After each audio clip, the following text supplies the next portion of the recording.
guys, Chad here from CNR Reviews. We're down here at the range and we just got done testing out the Sig P238. I've put about 200 rounds through the gun just to make sure it doesn't have any issues with functioning. And let's go ahead and just show you the weapon. There's the gun. Now the gun actually doesn't come with that extended mag and base plate. It actually comes with a little 6-round mag. And it is dirty because we are at the range. We just shot it. There's the gun. The only difference with this gun as it sits right now that I have done to it was I actually installed the Hogue grip, wraparound grip, which I thought was awesome that Hogue's making it. And it just feels so awesome. The original grips that came with the gun are little plastic grips. They're actually in here. No issues with those either. They're really comfortable, but they are little plastic ones. And you know, this just makes it feel like it turns it into a Cadillac of guns as far as I'm concerned. Let's go ahead and go over just some features real quick on this weapon that some of them I actually just found out today when me and Ryan have been shooting.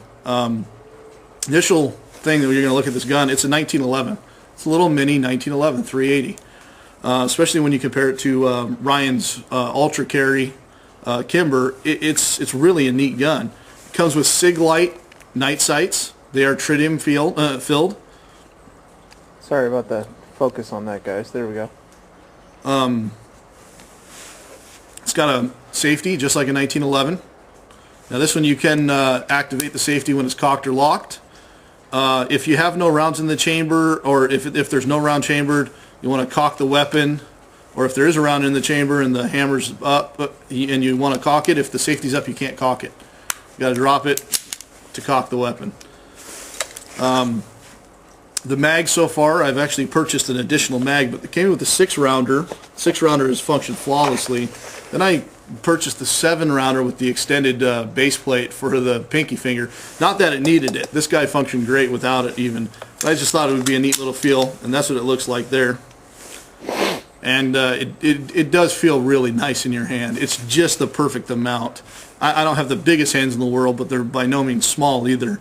We got pretty average hands, and it just feels fantastic. Some of the other features, though, and I'll just show it to you real quick on this side, is that the gun actually has a bullet indicator. Let's just go ahead and drop a round in the chamber. Throw the safety on. Do you guys see the bullet? There it is. There it is. It actually has a bullet indicator, which is really neat. So if you do have this gun with the hammer up, but around in the chamber, you can still see it. So that's very neat. That's a really neat little feature. Let's talk about how it does for accuracy. On what this is intended as a defensive gun. And so, they say the average defensive situation is going to be 2 to 10 feet. And in that situation, you can be absolutely deadly with this weapon. A lot of people say the 380 isn't enough, but if that's all you can carry, it's more than enough. It's going to be better than nothing. That's for damn sure. And you put rounds on target very easy.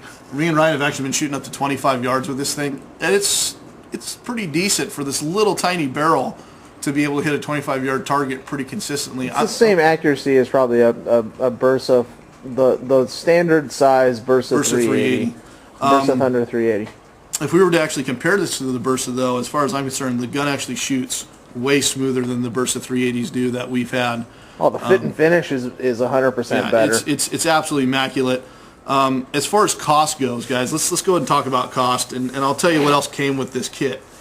This is a Sig P238 with a laser, and I have the laser here. We're going to be doing a future review. It's still in the package. I haven't even taken it out. But the laser only adds about an ounce, I believe, to the weight. I think it's like 16 point some odd ounces. And I usually don't like to throw out numbers like that because you don't carry a gun unloaded. You carry a gun loaded, so you care about the loaded weight. And maybe we can do that in a future video or when we do the laser, see how much it actually adds to the weapon. But for this setup, it came with a little holster, the laser, and the gun. And this is the two-tone. This came for $409 before tax. And I saw it at a local ad for Sportco in Fife, Washington, and I was super ecstatic. Went down there. We've actually already had another guy contact us who went down there and bought one as well. but this gun alone retails for like $550 to $600, and the laser is another $189 off Sig. So that's an absolute screaming deal. That's almost $800 right there, and I got this gun for almost half the price. I know Bud's Gun Shop online had them for like $529. Even that, I would pick one up for that price. Even I mean, it's a great little gun. I'm super impressed. $409 was just a steal. Yeah, $409. I couldn't pass it up. I had to justify that to my wife. But anyways, sorry guys, it's really cold out here. I mean, we're absolutely freezing out. We're supposed to be getting a record snowfall like ever recorded, and this is the day before, and we're starting to get some cold air from Canada, and it's freezing our asses off. Any bad things about this gun? I actually have zero complaints. I guess you could say it's a tad heavy for the size that it is, but when you compare it to like a Kel-Tec PF9, if you were to compare this even to the Bersa concealed carry, this gun is mini. It's a super mini gun. It's tiny. Yeah, and if you throw this mag in there, that's 7+1. That's 8 rounds of 380. And with as accurate as it's been, I've been super impressed. So, Sig, good job on this. I know when these first came out, some people had some complaints. They had some issues with the spring. And this is from what the case says, it says date December 29th, 2011. I don't know if that's a manufacturing date on this gun. But regardless, any of the new ones, that issue's taken care of. Let's go and do a quick breakdown of this weapon.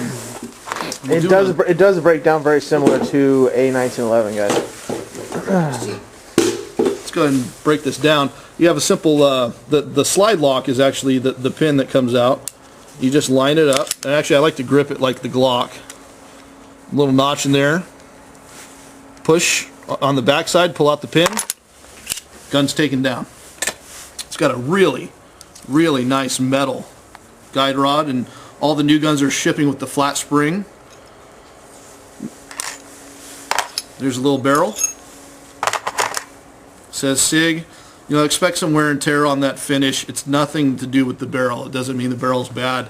It's just the finishing that they use. You can re-blue it later if you really wanted to. Yeah, if you guys wanted to make or to make it look really super pretty, like you never shot it before. There's how filthy that gun is after shooting some.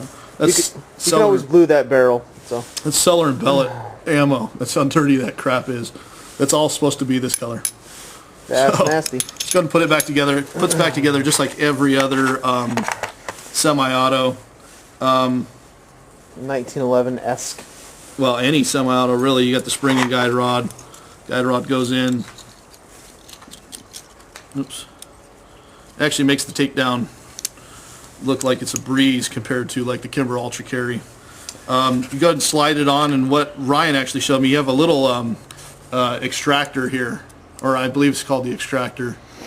Could be the guide. Yeah, or I'm sorry, I can't remember the name of the freaking thing here, but anyways, you just push that down. You want to make sure that's down, guys, because you can really fuck up the weapon. Yeah, so you push that down, you slide the slide to the rear. Don't slide it all the way back to put this in yet. You want to go ahead and start. You want to go ahead and start the slide lock now. You want to make sure that you get your barrel linkage, guys. Yeah. Just like a 1911, you want to make sure you get that barrel linkage. And once it's in there, it's not going to go all the way. It can't until you get down here. And so once you get to that little lock position, snaps right back in. Gun functions great. Sig does say you can. God, this thing's filthy. Sig does say you can dry fire the weapon. And as far as accuracy goes, according to Sig's website, all their guns are designed to shoot about a half-inch grouping. Or I'm sorry, about a 2.5-inch grouping at 15 yards. And I can definitely say at 7 yards, 21 feet, you can get a 1-inch grouping, no problem with this gun. And I bet at 15 yards, if you're benching it, you could probably easily get a 1 to 2 inch grouping. It's definitely a realistic thing. So this one we highly recommend. And check out our other videos, guys. We have well over 200 vids. If you like this video, please subscribe. And if you have any questions, please feel free to ask. Ryan and I are here to try to help you as much as possible. So thanks a lot for watching. This is Chad and Ryan from Seeing Our Reviews.